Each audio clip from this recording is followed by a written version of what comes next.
Je m'appelle John Warwick. Je suis tranquille sur mon voilier, à naviguer au gré de mes envies sur un magnifique lac. Avec pour seule compagnie ma caméra sport, que j'emmène partout avec moi. Elle est... comment dire... un peu comme ma confidente. Enfin, vous voyez le truc, quoi. Je décide de plonger pour me baigner avec ma caméra, pour ne pas changer. Je suis sous l'eau, j'admire la surface de celle-ci qui se reflète sur le soleil. Mais tout à coup, je vois 3 flashs verts illuminer le ciel. Je remonte sur le bateau. Et tout à coup, je vois un avion se cracher non loin de ma position. J'appelle alors le 911, mais personne ne répond. Bizarre. Je recompose le numéro, et pareil, aucune réponse.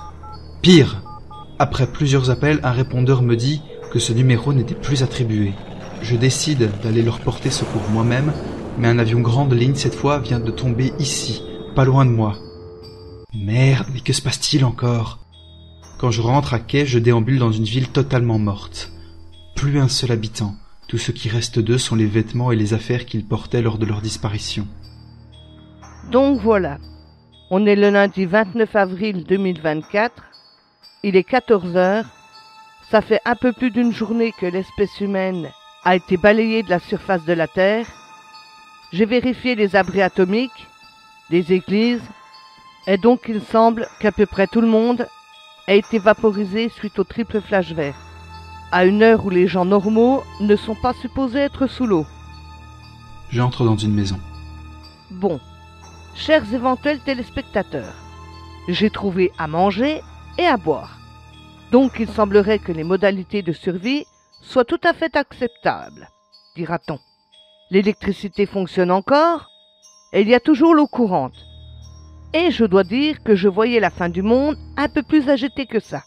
C'est d'ailleurs regrettable pour tous ceux qui espéraient des courses-poursuites avec des zombies, ou des pluies de météorites, ou je ne sais quoi d'autre. Mais là, les choses s'annoncent plutôt peinard. Je lis un journal.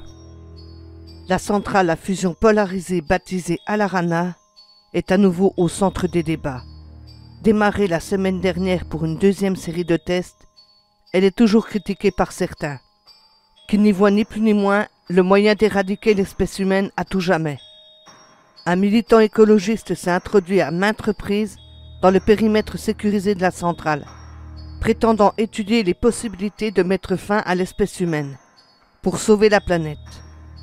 Certains commentateurs pensent que cette déclaration est destinée à faire le buzz, pour mettre le doigt sur la dangerosité de cette technologie. En effet, l'utilisation de champs magnétiques sur du plasma radioactif serait un système très puissant et instable. En comparaison, certains n'hésitent pas à parler d'une sorte d'irruption solaire, qui mettrait rapidement fin à l'humanité. Le professeur Oxford de l'université de Neuchâtel tient des propos rassurants. Selon lui, le risque d'accident est largement surestimé. Bla bla bla. Je cherche les coordonnées du prof. Alors, professeur Oxford, professeur en physique nucléaire, adresse... Ok, bon, je vais directement aller jeter un œil sur place. Je reprends le voilier pour me rendre chez le prof en question. Je tombe sur une petite île et je me déplace doucement, car j'entends des voix humaines. Quand je m'enfonce un peu plus dans l'île, je tombe sur des survivants. Mais là, j'entends des mecs bourrés se tirer dessus. Je me barre à toute vitesse. Sur une petite route qui borde la plage, j'arrive enfin dans le village où habite le prof. J'entre dans sa maison, puis je commence à chercher plus d'infos sur la situation actuelle. Alors, monsieur Oxford, qu'est-ce que vous cachez d'intéressant? Je constate qu'il n'y a plus d'électricité, mais l'eau courante fonctionne toujours. Je tombe sur une carte qu'il semble avoir écrite pour sa femme, Sadie. Ma chérie, tu m'excuseras de ne pas t'avoir écrit jusqu'ici, mais j'étais très occupé à essayer de convaincre ces chercheurs d'acheter une licence civile de notre technologie. Mais ils n'ont cessé de me dire que le risque était trop grand, et je dois dire qu'ils étaient assez convaincants. Maintenant, je m'inquiète pour toi. Toi qui vis à tout juste 150 km de notre prototype. Emmène ta mère. Je vous offre les billets d'avion pour l'endroit qu'il vous plaira, pourvu qu'il soit des milliers de kilomètres de la maison, en espérant que cela soit suffisant. Je tombe sur les documents qui m'intéressent enfin. Ça dit... Possible de la fusion polarisée. Alors la production d'énergie est un aspect critique de notre société, et 80% de la production peut être qualifiée de sale, et franchement polluante. Il devient vital de prendre un tournant radical et d'investir de longs moyens. Bla bla bla. Je prends un autre document qui dit Oxford, responsable du projet à la Rana. Ok, je prends les documents avec moi. J'enregistre le message sur ma caméra. Le lundi 27 avril 2024, à 12h02, heure de Paris, l'espèce humaine s'évapore de la surface terrestre dans un triple flash vert. Les autres espèces animales semblent quant à elles avoir réussi à s'en sortir, de même que quelques chanceux, dont je fais partie. Et me voilà donc en mesure de rédiger ce témoignage. Je pourrais bien sûr profiter de la situation pour faire des tas de choses plus amusantes, comme par exemple rouler comme un débile avec les voitures les plus puissantes que je puisse trouver, ou encore me baigner dans un jacuzzi rempli de champagne.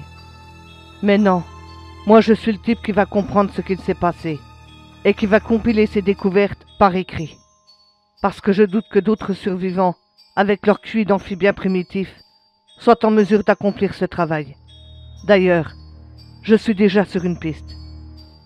En fouillant dans les poubelles, oui, je sais, pas très glamour, mais bon, je tombe sur un espèce de journal qui dit « Tout ce que vous avez toujours voulu savoir sur la fusion polarisée.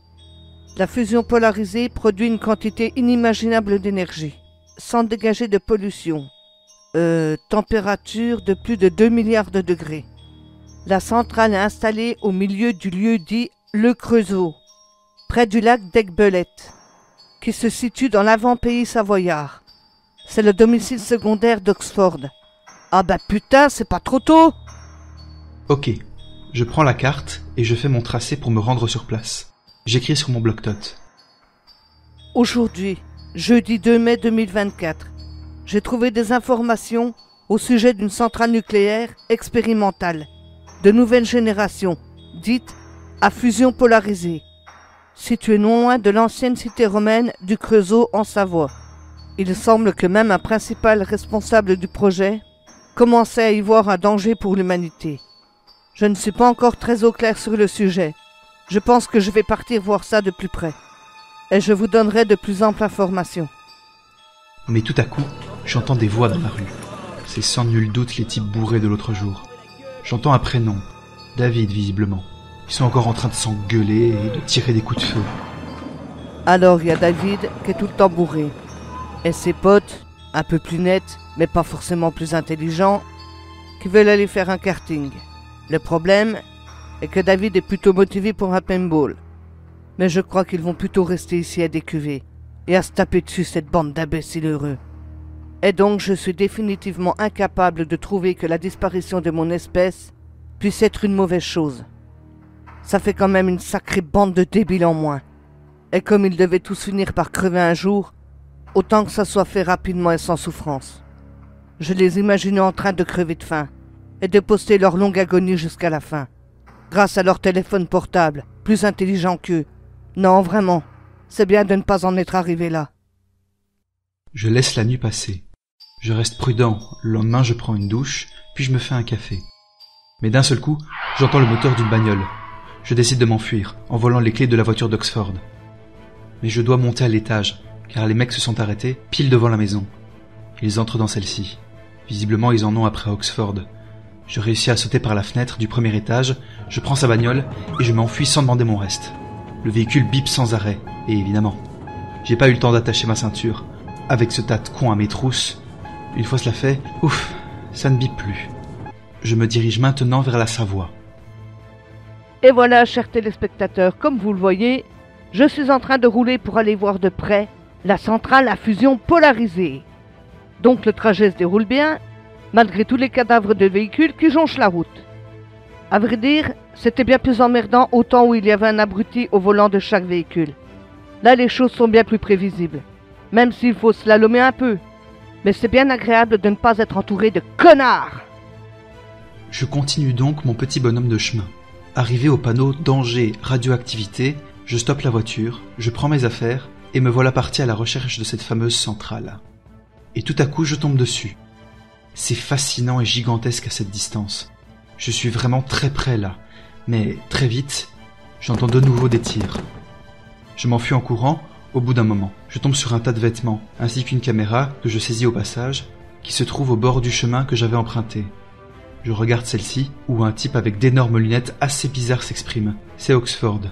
Il dit: Bien, voilà.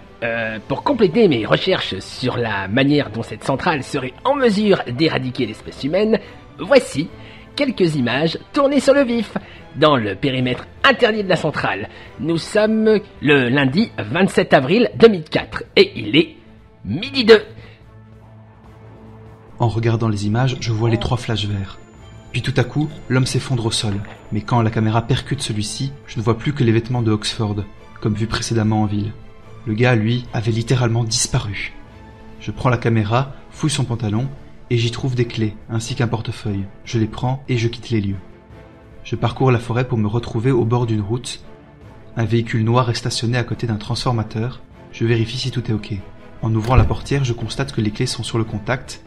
Bingo, c'est bien celle d'Oxford. J'ai trouvé son adresse secondaire, dans la boîte à gants. Je prends la voiture et quitte rapidement les lieux. C'est bon, pas de bip-bip d'assister de mes deux? Ok, c'est déjà ça. Je prends la route, puis je continue jusqu'à ma destination, qui n'est autre que le domicile de l'homme à la caméra. Donc, je suis arrivé chez le type aux grosses lunettes à la con, ici, au Creusot, dans le canton de la Savoie. Et depuis là, non loin de ce petit chalet, je devrais trouver un point de vue dégagé sur la centrale à fusion polarisée. En me baladant, j'ai trouvé les deux, non loin du chalet. J'ai une vue imprenable sur la centrale. Je ne sais pas encore trop à quoi ça va bien pouvoir me servir, mais bon, seul l'avenir nous le dira. Enfin, me le dira, vu que presque tout le monde a été complètement vaporisé. Je suis maintenant sur la montagne qui domine la centrale. Je lis une autre carte qu'Oxford avait écrite à sa femme. Le 26 mars 2024. Ma chérie, si tu lis cette carte, c'est que tu n'as pas encore pris l'avion pour te réfugier sous un ciel moins inquiétant. Je suis retourné au Brésil pour bien comprendre les recherches de mes confrères. Et je crois en effet que nous avons commis une erreur dans le calcul du risque. Comprends-moi bien, le risque d'accident est faible. Mais s'il survient, vous n'aurez pas le temps de prendre la fuite. Bien que vous surviviez sans doute à l'immense explosion qui s'ensuivra, votre agonie sera programmée, lente et douloureuse. Je regarde les vidéos d'Oxford pour en savoir un peu plus sur le sujet. Bien qu'à force de recherches acharnées, je commence à en comprendre les risques. À force de me demander comment la fusion polarisée allait permettre d'éradiquer l'espèce humaine, je me suis dit que, oui, au fond, éradiquer l'espèce humaine, ça serait une bonne idée si on pouvait d'un coup, comme ça, et pas les animaux. Mais j'ai vite compris que c'était impossible. Quelle espèce de mongol! Donc, notre ami aux grosses lunettes à la con croyait qu'une technologie nouvelle aurait pu être en mesure de faire disparaître l'humanité, mais pas les autres espèces animales. Et je suis bien obligé d'admettre que ce débile mental avait vu juste. Mais pas pour les bonnes raisons, on est d'accord. Parce que la centrale à fusion polarisée, avec sa mort lente et douloureuse, n'est de toute évidence pas impliquée dans l'événement du 27 avril. J'ai trouvé un bouquin sur les crop circles, ça me paraît digne d'intérêt. Alors je le parcours brièvement, puis je trouve un marque-page. C'est un dépliant qui parle que des ossements de dinosaures ont été trouvés dans le coin. J'ai trouvé un groupe électrogène dans le garage. Je l'ai mis en route, histoire de profiter un peu de lumière.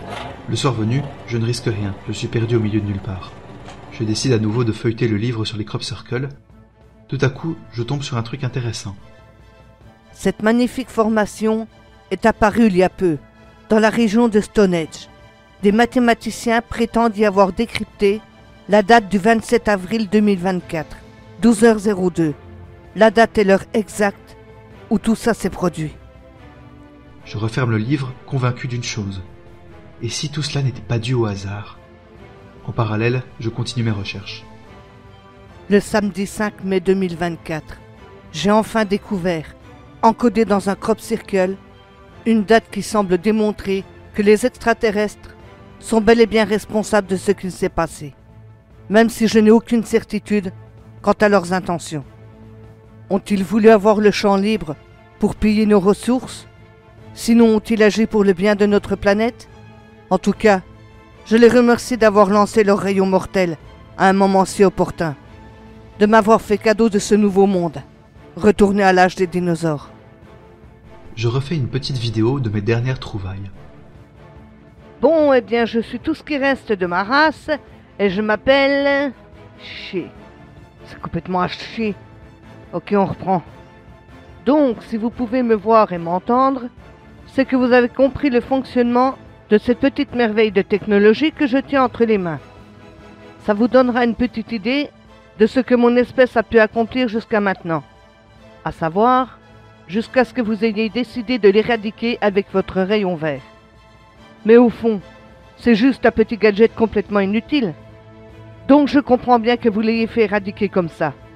Cette bande de guignols sans cervelle. Je crois que si j'avais eu les moyens, je l'aurais fait aussi. Donc voilà, simplement, si vous pouvez me laisser quelques patates, je pense qu'on va bien s'entendre. Je prends un autre livre que je parcours pour passer le temps entre mes recherches. Mais je me sens pas très en forme ces temps-ci. Espérons que ça passe rapidement. Projet Banane. Le but de ce projet est de rejoindre les pays du Sud, afin de profiter des meilleures possibilités de survie au chaud, avec des stocks de bananes à profusion, en Afrique ou en Amérique du Sud.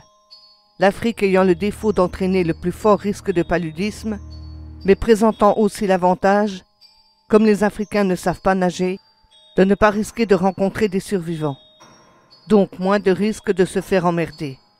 Cela dit, je peux éviter les mauvaises rencontres en élisant domicile sur un grand voilier, avec des baleines, pour seule compagnie, en espérant que ces animaux immenses et fascinants puissent encore se remettre de toute la connerie des hommes.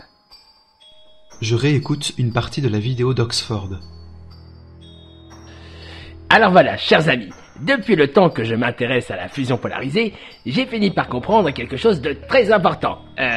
Vous savez que nos dirigeants ont développé leur arsenal nucléaire depuis la découverte d'une menace extraterrestre dans les années 50. Eh bien, j'ai découvert, en plus, que toutes les centrales nucléaires servaient à rendre la Terre inhabitable pour tout envahisseur.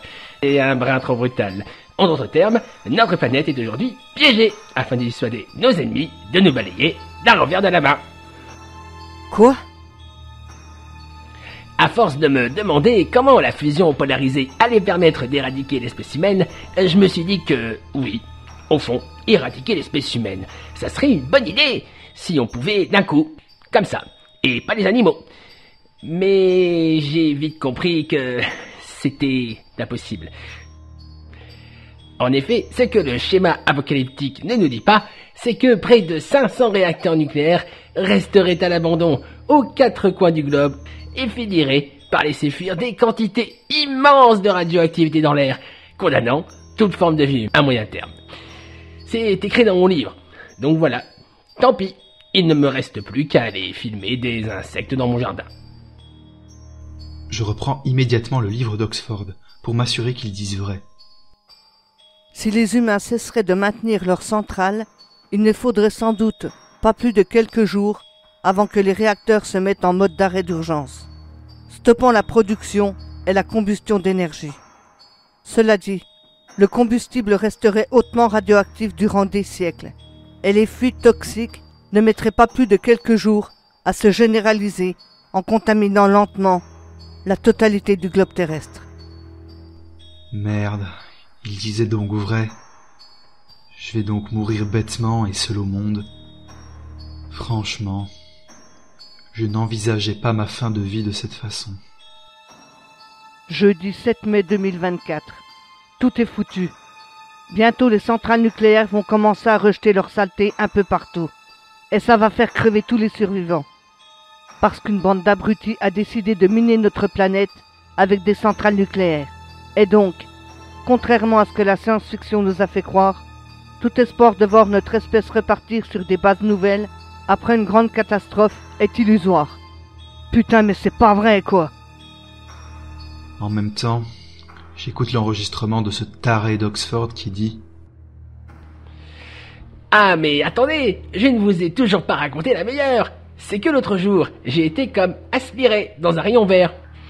Et je me suis retrouvé nu sur une planète nouvelle. Et respirable en plus. C'est un peu incroyable, non? Mais j'ai pu voir aussi à quoi ressemblait un autre système solaire. Avec 2 petits soleils. Une planète avec une gravité à peine inférieure à celle que nous connaissons ici. Car je me sentais d'une grande légèreté. Et je m'amusais à sauter le plus haut possible. Quand ils vinrent me chercher, oui, des extraterrestres, hein. J'étais d'ailleurs sur une de leurs planètes, avec beaucoup de nourriture, apparemment, car ils étaient convaincus que l'humanité allait subir une famine catastrophique sur une planète toute pourrie.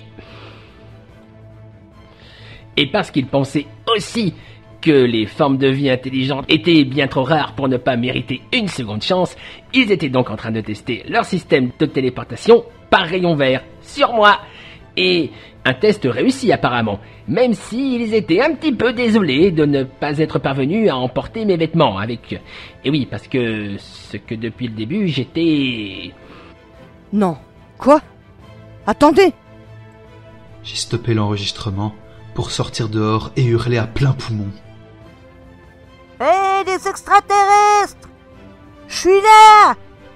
Venez me chercher! À l'aide! Mais rien ne se produit. De mon côté, mon état de santé s'aggrave très rapidement. Tout à coup, alors que j'étais encore couché, je me réveillais à peine, j'ai vu un énorme flash lumineux, suivi d'un souffle si puissant, presque atomique, s'abattre dehors, que ça en a fait tomber une éolienne près du chalet. Quand je suis sorti, pour voir de quoi il retournait, j'ai vu comme un énorme champignon atomique s'abattre sur tout ce qui m'entourait. Un énorme nuage toxique se matérialisait sous mes yeux. Je suis rentré au chalet à toute vitesse. Quant à moi, je me sens de plus en plus mal. Après être sorti, je décide de voir si mon état a quelque chose à voir avec ce qui s'est passé. Je prends les études qu'Oxford a faites à ce sujet. Symptômes. Syndrome d'hydratation. Ouais, oh merde. Ma vision se trouble, bordel. Ok. On continue. Fatigue. Céphalée. Maux de tête. Nausées. Vomissements. Et rougeur de la peau. Quand je regarde mes mains, je constate que ces rougeurs sont bien présentes sur celles-ci. Mais tout à coup, mon état s'aggrave rapidement. Je tombe dans les pommes. Quand je reviens à moi, je finis de lire la longue liste des symptômes qui m'attendent. Alors les symptômes continuent, avec une période de latence de quelques jours à une semaine, durant laquelle le patient recouvre une bonne partie de ses capacités. Puis les symptômes continuent avec une phase aiguë, potentiellement mortelle. Les symptômes pouvant être aussi nausées, vomissements, perte des cheveux et des poils, ulcération, nécrose de la peau, immunodépression, saignement incontrôlé de la bouche, hémorragie interne, diarrhée et déshydratation, douleur thoracique et insuffisance respiratoire. Non traités, ces symptômes mènent rapidement à la mort. Pour faire court, j'en suis à me demander si mettre fin à mes jours moi-même ne serait pas une bonne idée. Au vu des circonstances, en plus, je perds mes cheveux. Mais je n'ai même pas le temps de méditer sur la question, car je tombe une fois de plus dans les pommes. Quand je me réveille de nouveau, je suis si faible que je ne peux même plus bouger. Visiblement, la période de latence est déjà passée, en ce qui me concerne. Je suis complètement prisonnier de mon corps, si affaibli que les seuls mouvements que je peux faire, c'est de bouger mes yeux. Par contre, mes pensées, elles vont bon train. Je me refais le scénario de ma mort en boucle, dans ma tête. Encore et encore. J'ai de plus en plus mal à tenir mes yeux ouverts. Je me laisse partir doucement, dans l'inconscience et la mort, qui maintenant n'est plus très loin. Mais je souffre atrocement, et je ne peux rien faire, ni même crier. Puis tout à coup, c'est le néant, le noir complet.